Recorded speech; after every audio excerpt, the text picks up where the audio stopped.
Hello, and welcome back to the 20th Century Dude channel. You see this wonderful piece of machinery here? Well, this is my brand new MAGNAVOX television. Well, I guess I should more or less say new old television. So I would say far back after New Year's, I think it was, I saw this model of TV up on Marketplace for free. Somebody wanted to get this out of their house. So, upon doing a little bit of research on this model and the fact that there was just this burning desire for this, I decided, you know what? Why not? It required having to take the truck to drive 90 minutes to go pick it up with a friend. But nonetheless, after months and months of waiting, and trust me, this video has been a long time in the making, we have here this vintage 1988, or I think it might be 89, MAGNAVOX television. I've honestly was into these floor models for a couple of years now. It was something that, I kind of would have liked, but considering the amount, lack of room, I should say, in the old house, the old part of the house, there was no way this was ever going to fit in here. But now it has a home. It's with me. And we have the CED, the Wii, DVD, and VHS, and LaserDisc players to, of course, complement this model. We would have Betamax installed. Unfortunately, Mr. Beta over there is being a little naughty right now. We're having some picture issues with it right now, so we can't exactly test Betamax with this model of television, but nonetheless, after fiddling with it the other day, I am very pleased with what I have.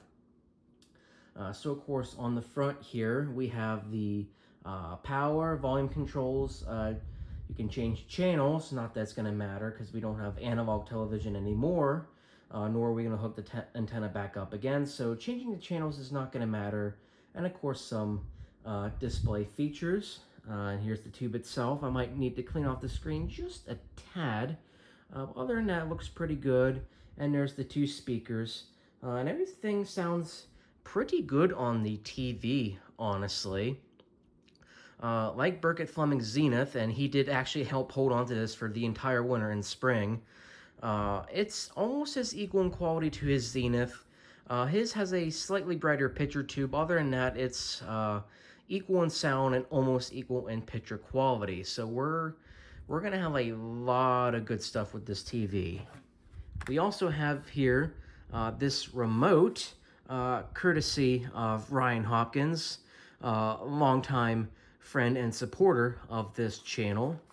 And we also have a remote to go with this TV.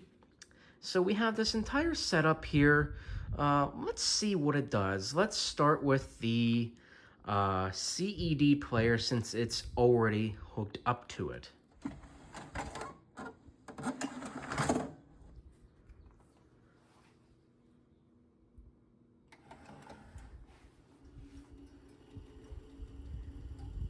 Now we're getting it all fired up.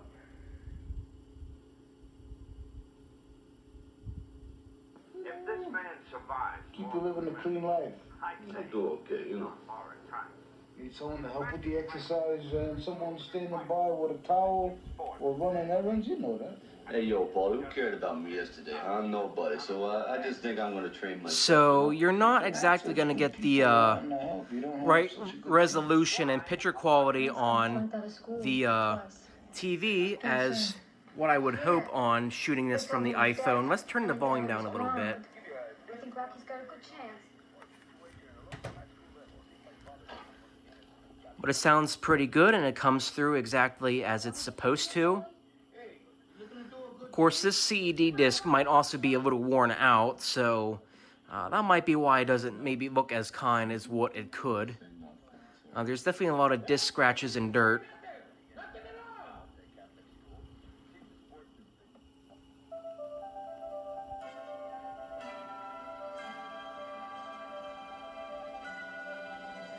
I don't think it looks too bad itself.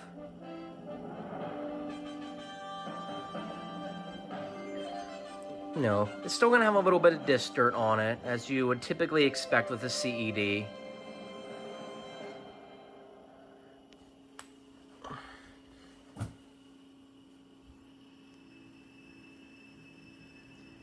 Ah, lovely.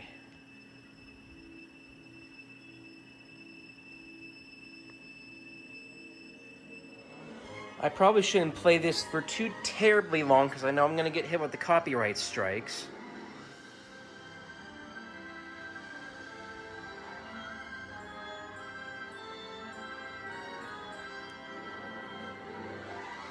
The sound is pretty good. Have they proceeded with their experiments? Well, the tape was made about a year ago, so I can only assume we've reached stage 2 by now. Dear Lord, do you think we're intelligent enough to? Suppose, what if this thing we used where life already exists? It would destroy such life in favor of this new matrix. This new matrix. Do you have any idea what you're saying? Alrighty then, let's try LaserDisc on for size. Now this particular model of LaserDisc, this is my spare unit. This isn't exactly my favorite one that I have. The other one, my main unit, I did not bring over to the house yet. So we're actually going off just the left channel of things, unfortunately. Because the right channel on this machine does not work, so we will not hear anything out of that speaker. Nevertheless, we do usually hear the sound pop as usual from LaserDisc. Everything sounds super nice and clear, and we get a super nice picture on the LaserDisc. Of course, you can also skip the FBI warnings on a LaserDisc, whereas you can't on a DVD. That's actually a feature you could do. I would demonstrate it on this one, but this one does not come with a remote. So, unfortunately, there's only so much I can do with this model. Honestly, I'm not sure why there's no pause button on here. That just doesn't make any sense to me. Maybe they would just assume you'd have a remote, but I don't know.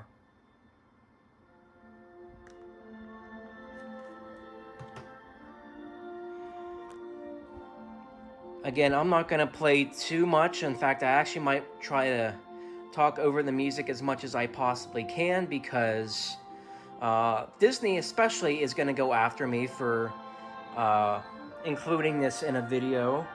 Because, you know, why would we do anything for recreational fair use? But here is Mary Poppins on LaserDisc.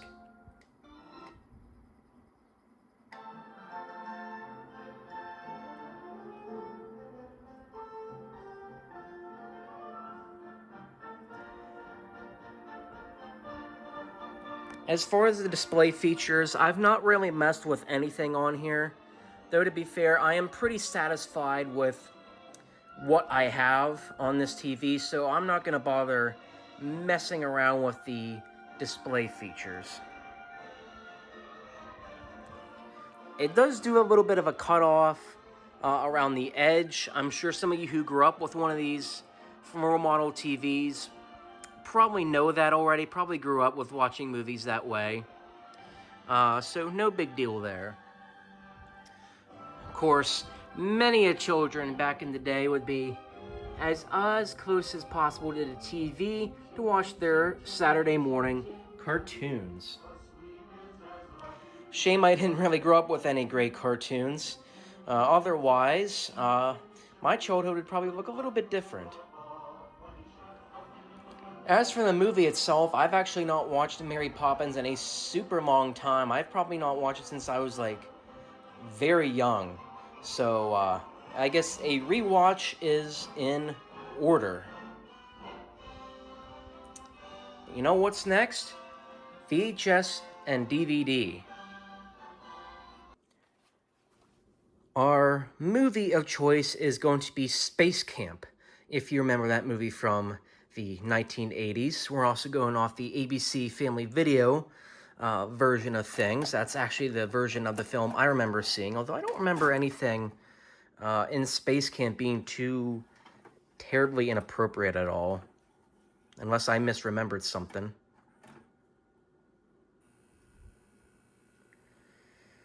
Of course, one thing I will say about VHS anyway, and at least starting out, there is that annoying little hum going on there. It kind of does quiet down after a couple of minutes. Again, it could also just be a fault of the player as well. It's not like I've used this a ton. I've actually got this from back at church. They were going to pitch it out if I didn't take it. So this is just what I use for now. Maybe in the future I'll get my much nicer model of VCR and DVD combo. So the VHS, you know, it looks okay. I think it's also the particular tape as well.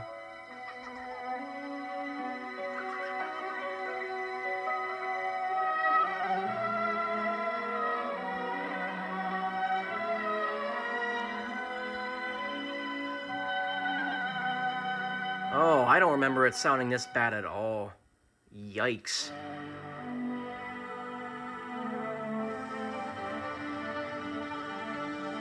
I might have to change this player for another one. Because it wasn't acting this way yesterday when I tested out ET.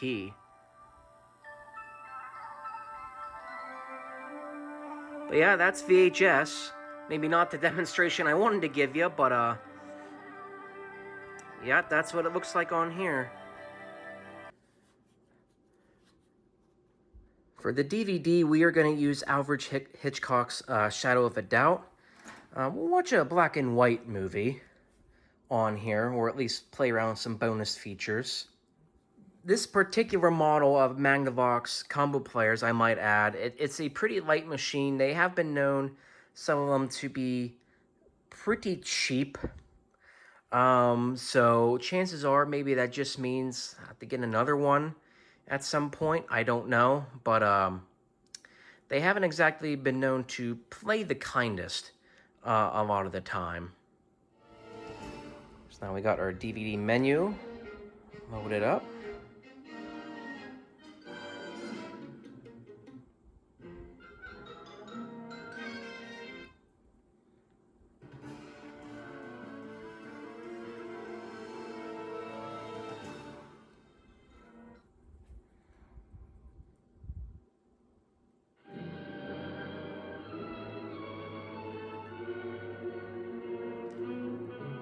But, you know, I don't think it looks too bad on here.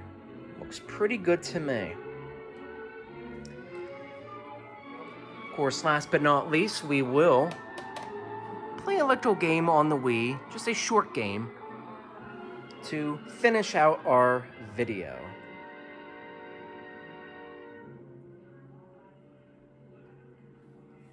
Do you know the world is a foul sty? Do you know if you rip the fronts off houses, you'd find swine?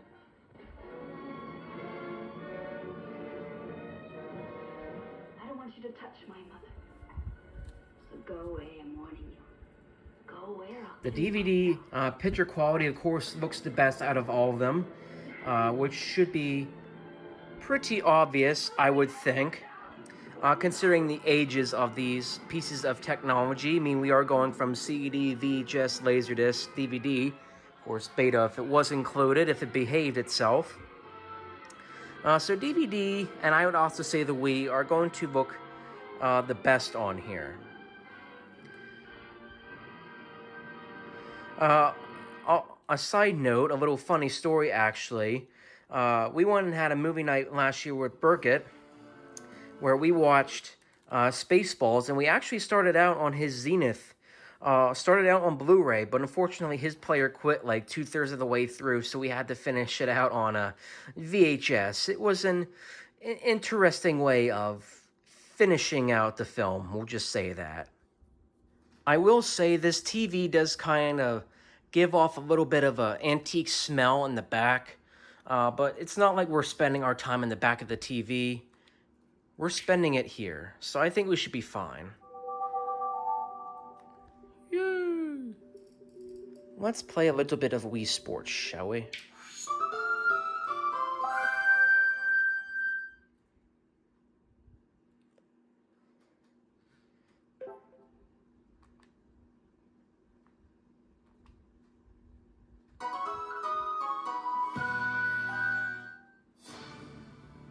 I think to pick a very short game, we'll do a round of tennis and just call it that.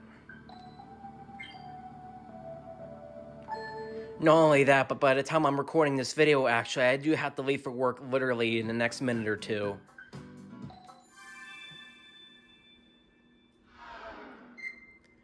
But that's all I have for today, so thank you for tuning in to the 20th Century Dude channel. Hope to catch you on the fly.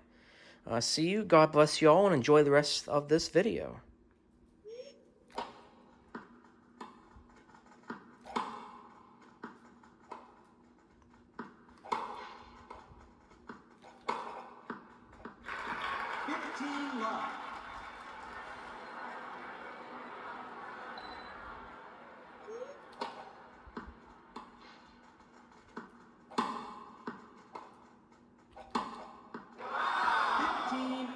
Darn.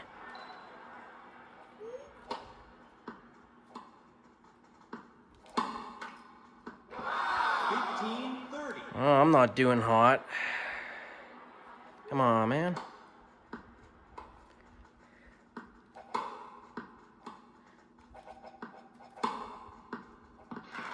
Of course, it would also help if I didn't try to play tennis and hold the phone and record at the same time.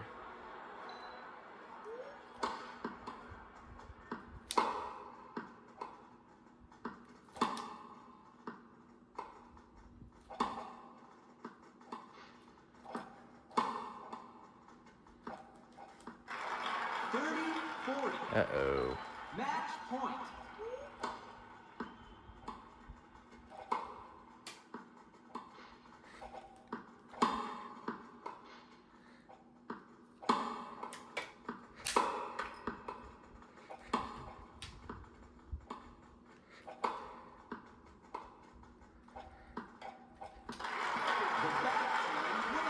Ah, crud.